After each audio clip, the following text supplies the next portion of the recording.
Assalaamu calaykum daawadayaal kusoo dhawaada muuqaalkeena maanta kadib markii ay kooxda Manchester City ku fashilantay inay la soo wareegto laacibka weyn ee Harry Kane ee ka dheela naadiga Tottenham ayaa waxay diiradda saartay inay la soo wareegto laacibka u dheela Juventus ee wada naqaano Cristiano Ronaldo ama CR7.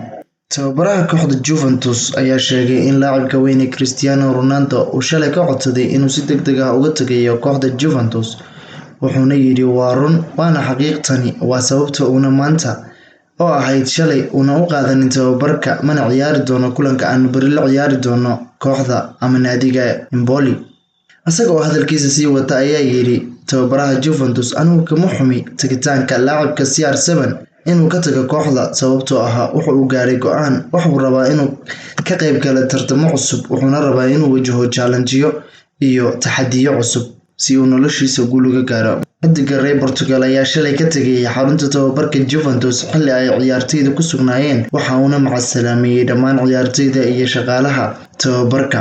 Laacibka ayaa ku sii jeeda horyaalka wadanka English Premier League oo 2 sano oo heshiis ah u saxiixi doono naadiga Manchester City. Juventus ayaa Ronaldo ka soo gadatay Real Madrid waxaana ku soo iibsatay 105 milyan oo euro xilligaas xagaagii 2018. Xidiga CR7 ayaa go'aansaday inuu ka tago Torino 3 sanadood kadib, waxaana kaliya la sugayaa inta ay Man City si rasmi ah ugu dhawaaqi doonto heshiiska kadib markii ay ku fashilantay inay la soo wareegto weeraryahanka Harry Kane.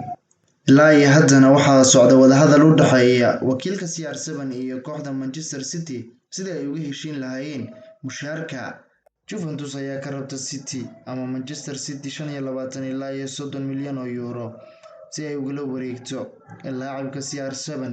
Kooxda Manchester City kuma qanacsana qiimaha intaas le'eg laakiinse waxay rabaan in ay si kasta ku qaadataba la soo wareegaan laacibkan.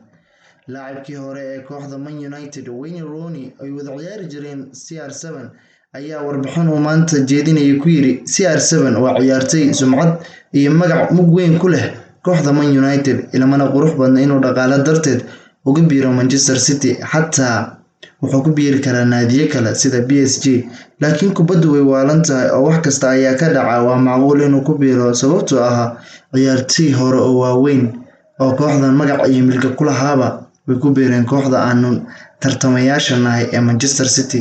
haddii aad ila soo gaaray dhamaadka muuqaalkan